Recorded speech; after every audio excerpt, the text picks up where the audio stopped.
नमस्कार दोस्तों, स्वागत है आपका आज के मुख्य समाचारों में। दोस्तों यहां पर आपको देखने को मिलेंगी सुबह से लेकर शाम तक की तमाम बड़ी खबरें, मुख्य समाचार, ब्रेकिंग न्यूज अपडेट्स के रूप में। तो दोस्तों आप सभी लोगों से रिक्वेस्ट है, इस वीडियो को ज्यादा से ज्यादा लाइक और शेयर करें। तो दोस्तों सीधे चलते हैं आज की पहली बड़ी खबर की ओर। केंद्रीय मंत्री रामविलास पासवान का 74 साल की उम्र में हुआ निधन। जी हां दोस्तों, केंद्रीय मंत्री रामविलास पासवान का गुरुवार को नई दिल्ली में लंबी बीमारी के बाद निधन हो गया है। रामविलास पासवान के बेटे चिराग पासवान ने ट्वीट कर यह जानकारी दी। पासवान पिछले काफी समय से बीमार थे और दिल्ली के एक अस्पताल में भर्ती थे। 3 अक्टूबर को देर रात रामविलास पासवान के दिल का ऑपरेशन भी किया गया था। लोक जनशक्ति पार्टी के अध्यक्ष रामविलास पासवान 1869 में पहली बार विधायक चुने गए थे। पासवान मोदी कैबिनेट में उपभोक्ता मामले, खाद्य और सार्वजनिक वितरण मंत्री थे। आपकी जानकारी के लिए बता दें दोस्तों, मौसम विज्ञानी कहे जाने वाले रामविलास पासवान 8 बार लोकसभा के सांसद रह चुके थे और फिलहाल वह राज्यसभा के सांसद थे। पहली बार वह 1977 में हाजीपुर लोकसभा सीट से जनता पार्टी के उम्मीदवार के तौर पर लोकसभा पहुंचे थे। इसके बाद दोस्तों जानते हैं अगली बड़ी खबर। केंद्र ने बिहार समेत उपचुनाव वाले राज्यों में राजनीतिक दलों को दी सभाओं की अनुमति। जी हां दोस्तों, केंद्र सरकार ने गुरुवार को बिहार विधानसभा चुनावों में और विभिन्न राज्यों में होने वाले उपचुनावों में कुछ शर्तों के साथ राजनीतिक सभाओं की अनुमति दे दी है। सरकार के मुताबिक किसी बंद परिसर या सभागार में अधिकतम 200 लोग एकत्रित हो सकते हैं, जबकि खुली जगह पर उसके क्षेत्रफल के अनुसार संख्या तय की जाएगी। इस बाबत केंद्रीय गृह सचिव अजय कुमार भल्ला ने 30 सितंबर को जारी दिशा निर्देशों में मामूली बदलाव करते हुए आदेश जारी किया है।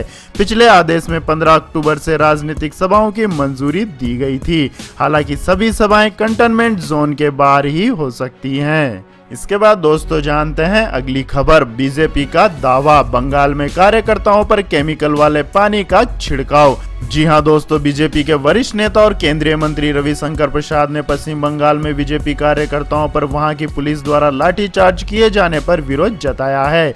रविशंकर प्रसाद ने पश्चिम बंगाल की ममता सरकार के रवैये को तानाशाहपूर्ण बताया है।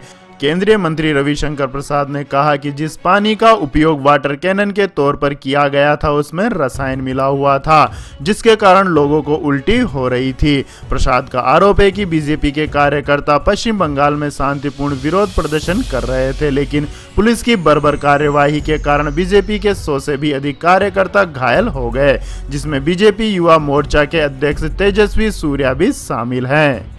इसके बाद दोस्तों जानते हैं अगली खबर। सत्ता में लगातार 20 साल बने रहने पर पीएम मोदी ने कही मन की बात। जी हां दोस्तों, गुजरात के मुख्यमंत्री से लेकर प्रधानमंत्री के पद तक लगातार 20वें साल चुनी हुई सरकार का नेतृत्व करने के लिए बुधवार को भाजपा नेताओं ने प्रधानमंत्री नरेंद्र मोदी को बधाई दी और उनके नेतृत्व की जमकर सराहना की। 7 अक्टूबर के दिन ही वर्ष 2001 में मोदी पहली बार गुजरात के मुख्यमंत्री बने थे। लगभग 13 साल तक राज्य का मुख्यमंत्री रहने के बाद 2014 में वह देश के प्रधानमंत्री बने। तब से देश का नेतृत्व भी कर रहे हैं। इस खास अवसर पर केंद्रीय मंत्रिमंडल ने इस उपलब्धि के लिए जहां प्रधानमंत्री नरेंद्र मोदी का अभिनंदन किया और अमित शाह और भाजपा अध्यक्ष जेपी नड्डा सहित कई भाजपा नेताओं ने उन्हें बधाई दी। इसके बाद खुद मोदी ने भी ट्वीट पर अपने अनुभवों को साझा किया। इसके बाद दोस्तों जानते हैं अगली बड़ी खबर। जम्मू कश्मीर में आतंकियों के निशाने पर नेशनल हाईवे, सुरक्षा बलों के साथ ड्रोन से भी होगी 24 घंटे निगरानी। जी हां दोस्तों, जम्मू कश्मीर राष्ट्रीय राजमार्ग पर हमलों की बढ़ती संख्या सुरक्षा बलों के लिए एक बड़ी चुनौती बन गई है। 1 महीने से भी कम समय में इस राजमार्ग पर लगातार 3 आतंकी हमले हो चुके हैं।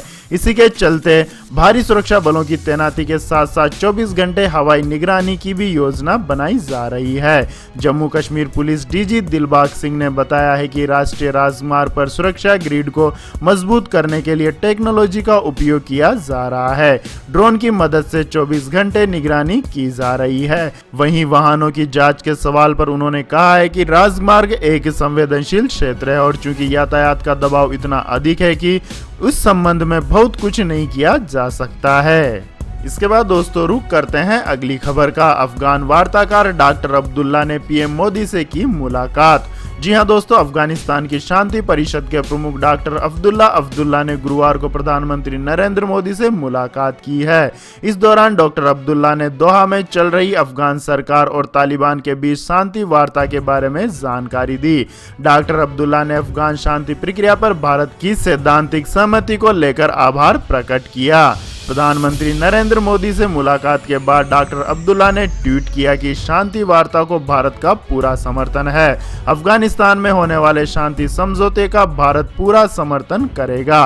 भारत स्वतंत्र, लोकतांत्रिक, संप्रभु और शांत अफगानिस्तान के पक्ष में है। इसके बाद दोस्तों जानते हैं अगली बड़ी खबर। लेकिन दोस्तों अगली खबर जानने से पहले आप लोगों से गुजारिश है कि इस वीडियो में दिखाई गई खबरें अगर आपको पसंद आई हो तो इस वीडियो को लाइक करें, कमेंट करें और हमारे चैनल को सब्सक्राइब करें। तो दोस्तों जानते हैं अगली बड़ी खबर। बिहार चुनावों में शिवसेना की एंट्री, जारी की 20 स्टार प्रचारकों की सूची। जी हां दोस्तों, महाराष्ट्र में शिवसेना और बीजेपी की राजनीतिक लड़ाई बिहार में भी नजर आ सकती है। शिवसेना ने बिहार चुनावों के लिए अपने 20 स्टार प्रचारकों की सूची जारी की है। माना जा रहा है कि ये नेता बिहार में जाकर चुनाव प्रचार में सक्रिय रूप से भाग ले सकते हैं। आपको बता दें कि शिवसेना ने बिहार में चुनाव लड़ने की कोई खुली घोषणा नहीं की है।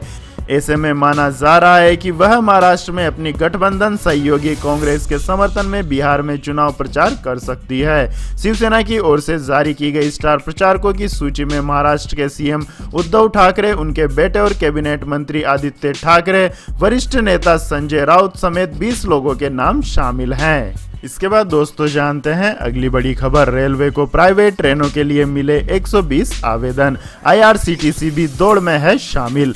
जी हां दोस्तों, रेल मंत्रालय के निजी रेलगाड़ी परिचालन के लिए निकाले गए पात्रता आवेदन में 15 कंपनियों ने रुचि दिखाई है। L&T, GMR और वेलिस्पन जैसी कंपनियों से मंत्रालय को 100 से अधिक आवेदन प्राप्त हुए हैं। रेल मंत्रालय की लोक निजी भागीदारी के तहत 151 रेल मार्गों पर यात्री रेलगाड़ियों का परिचालन निजी हाथों में सौंपने की योजना है। मंत्रालय ने बुधवार को एक बयान में कहा है कि आवेदन करने वाली 15 कंपनियों में 14 भारतीय और एक स्पेन की है। इसके बाद दोस्तों जानते हैं अगली बड़ी खबर। HDFC बैंक के 6.5 करोड़ ग्राहकों के लिए बड़ी खबर। अस्पताल का बिल चुकाने को मिलेगा 40 लाख रुपए तक का पर्सनल लोन। जी हां दोस्तों, देश के सबसे बड़े प्राइवेट बैंक HDFC ने इस महामारी के संकट के बीच अपोलो हॉस्पिटल के साथ मिलकर अपने ग्राहकों के लिए द हेल्थी लाइफ प्रोग्राम शुरू किया है। इसके तहत बैंक अस्पताल का बिल चुकाने के लिए ग्राहकों को 40 लाख रुपए तक का अनसिक्योर्ड पर्सनल लोन दे रहा है। यह पर्सनल लोन अप्लाई करने के 10 सेकंड के भीतर ग्राहक के बैंक अकाउंट में पहुंच जाएगा। बैंक ने अपने ग्राहकों के लिए क्रेडिट या डेबिट कार्ड पर नो कॉस्ट EMI का भी ऑफर दिया है। इसके बाद दोस्तों जानते हैं अगली खबर। चीन पर फिर भड़के ट्रंप, बोले इस महामारी के लिए चुकानी पड़ेगी बड़ी कीमत। जी हां दोस्तों, अमेरिकी राष्ट्रपति डोनाल्ड ट्रंप ने गुरुवार को फिर से चीन पर बड़ा हमला बोला है। उन्होंने चीन को कड़ी चेतावनी देते हुए कहा है कि यह महामारी बीजिंग की गलती थी और इसके लिए चीन को बड़ी कीमत चुकानी होगी। ट्रंप ने अपने ट्वीट पर एक वीडियो पोस्ट किया है जिसमें वह लोगों से कह रहे हैं कि इस महामारी का प्रकोप आपकी गलती नहीं है, ये चीन की गलती थी। चीन इस गलती के लिए बड़ी कीमत चुकाएगा।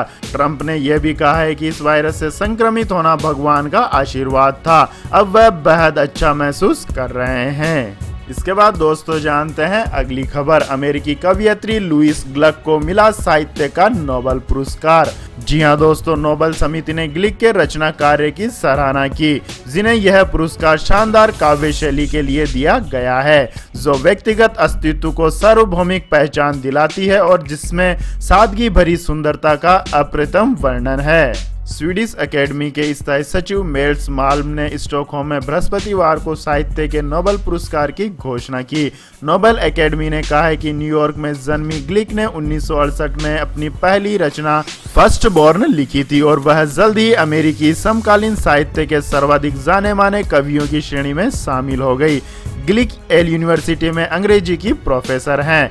एकेडमी ने कहा है कि उनकी कविताएं प्रातः, बाल्यावस्था, पारिवारिक जीवन, माता पिता और भाई बहनों के साथ घनिष्ठ संबंधों पर केंद्रित रहती है। इसके बाद दोस्तों जानते हैं आज के मौसम समाचार। तो दोस्तों आने वाले 24 घंटों के दौरान पूर्वोत्तर भारत, पश्चिम बंगाल, बिहार के कुछ हिस्सों, झारखंड के कुछ हिस्सों, छत्तीसगढ़, पूर्वी मध्य प्रदेश, विदर्भ, आंध्र प्रदेश, तेलंगाना, तमिलनाडु, केरल के कुछ हिस्सों और अंडमान निकोबार व द्वीप समूह में हल्की से मध्यम बारिश हो सकती है।